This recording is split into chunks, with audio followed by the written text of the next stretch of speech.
yan. Tapos kung papauwiin mo pa naman, marami pang pag sabihin ko, uwi ka naman dito, na-miss ka na namin, gusto ka na makita ng mga anak mo, sabihin naman hindi ako uwi dyan, sa nanay ako uwi, magutuman ako dyan. Ganon. Oo. Sabi ko, sige, bahala ka. Bahala ka, nakaligo na ako, ganon.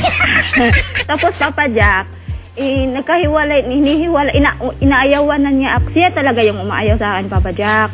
Kasi, yung tiya ko na may nagalit sa akin, bali kasi may kagalit akong tiya doon tiyo. Or yung tiyo talaga. Teka lang, ganito, Rosie. Shortcut tayo. Ano ba yung gusto mong tanungin sa akin? Tanong ko lang po, Papa Jack, kasi yung mga anak ko, nung nasa akin pa kasi yun, nasa Mindanao, tag 1,000 lang, bali, 1,000 lang kinsinas katapusan pinapadala niya. Ay, kulang naman yung Papa Jack. So, 2,000 isang buwan? Oo, kasi yung nanay-tatay ko, ako din nagsuporta. Ganon. Tapos ano ba trabaho ng asawa mo? Tagbot pa rin? Sa tagbot pa rin. Tagbot pa rin. Minsan nagdadrive sa tagbot.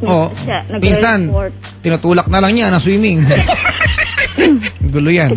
Tapos Papa Jack, bali, sabi ko, tapos pinapadala pa niya Papa Jack sa kaibigan ko, sa pangalan ng kaibigan ko, or sa pangalan ng anak ko, hindi na nakadiretso sa akin yung pera.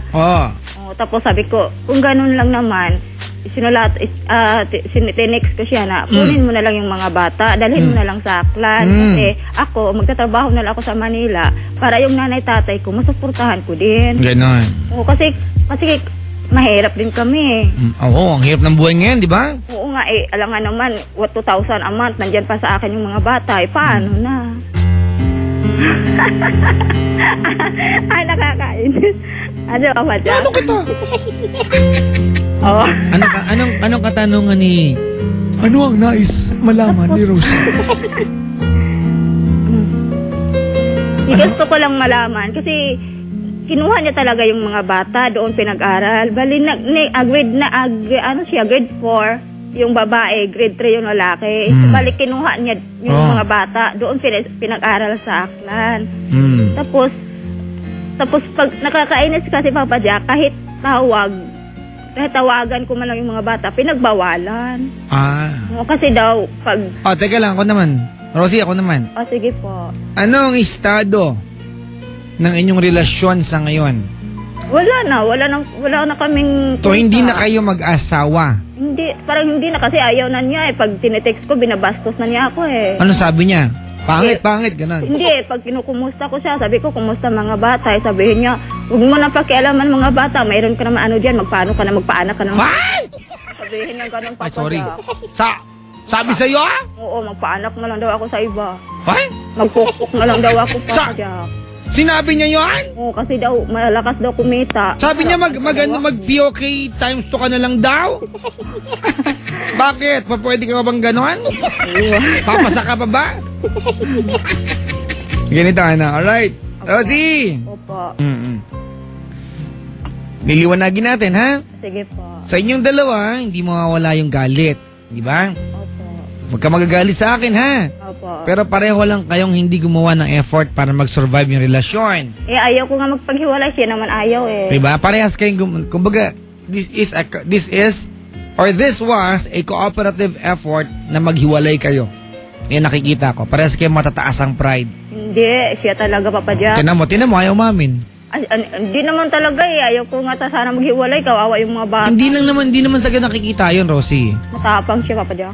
Ha? Matapang siya. Hindi naman, sige, anong gusto mong sabihin? Ikaw na lang bahala. Ay makinig, di bahala ka. Sige. Sorry po. Sabi mo sarili mo, ha? Huwag ka maghanap ng kausap. Sige po. Alright? Sa pananaw ko, this was a cooperative effort na maghiwalay kayo. Sige po. May kasalanan siya, may kasalanan ka din. Huwag mo nga sabihin sa akin na puro kasalanan niya to dahil di totoo yan.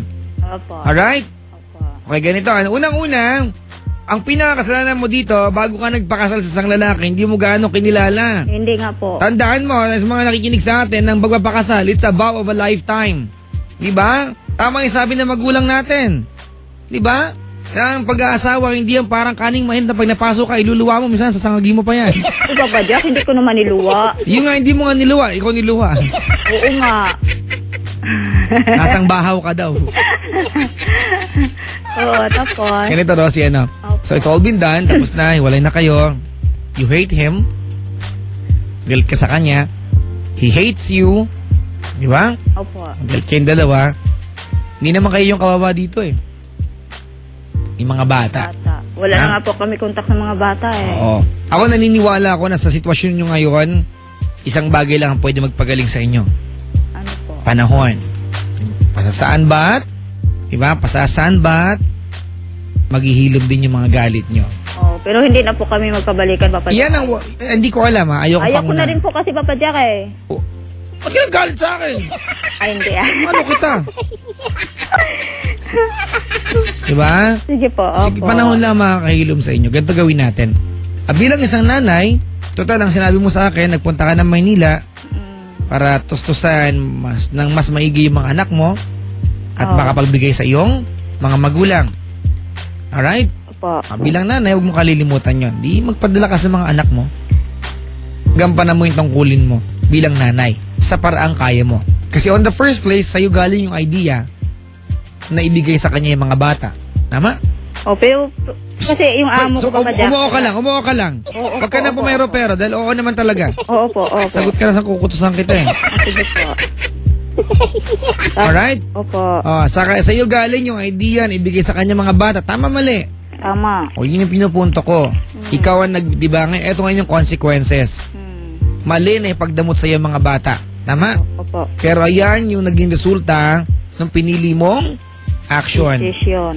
Tama. Tama. Oh, tamo to. Alam pala. Oh, anong meron sa amo mo? Ha? Anong meron sa amo mo? Anong meron? Sabi mo yung amo mo, ano ka mo kanina? Kasi yung amo ko, Papa Jack, anong May, taga-Aklan din yon. Oo. Kaya pag umuwi sila sa Aklan, minsan sinasama nila ako para daw magkita ko mga anak ko. Oo. Ibigyan, nung May election, pumunta ako doon. Bale, nagsama kami ng mga anak ko, bale, 9 na araw.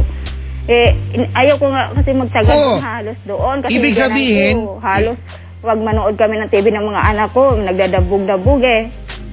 alam mo, feeling ko, Rosie huwag kang magagalit sa akin. Okay lang po. Feeling ko masama ugali mo. Ay, hindi po.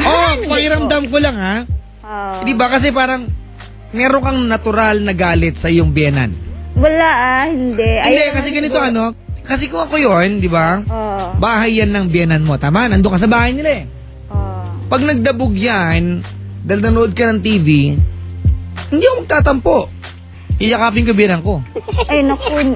Di ba? Para maayos. Huwag mo asahan na bahay nila yon. Nanay siya ng asawa mo, siya lalapit sa'yo para makipagkasundo. Hindi niya gagawin yun. Hindi pa. Ang effort, hood! Tumigil! Ang effort manggagaling sa'yo. Ang taas ng pride mo, te. Sa to lang. Ha? Ang taas ng pride mo. Ganon? Ganon. Hindi naman siguro, Papa Jack. Ayaw ko lang kasing mag-away. Kaya quiet na lang ako. Yun nga eh. Nagpunta ka sa bahay nila, tumira ka na 7 araw, na hindi ka gumawa ng effort para ayusin yung gulo. Wala naman kasing gulo, Papa Jack. Pinagdadabugan ka eh. Nararamdaman mong ayaw sa'yo. Mayroong hindi tama. Kasi nanood kami TV, magastos daw. Natural. TV yun eh. Nagbabayad naman kami. Ha? Nagbabayad naman kami. Ano, di token? Ha? Ano, may token? Ganun. Ayaw lang na talaga, Papa Jack. Uy, ano na full-time moms na. Lagyan nyo ng 4 piso. Sakto na yan, 30 minutes. Hindi, ang pinupunto ko dito, nandun ka sa bahay nila. Sana ginamit mo na yung pagkakataon na magkasundo-sundo kayo. Nandun ka na rin lang eh.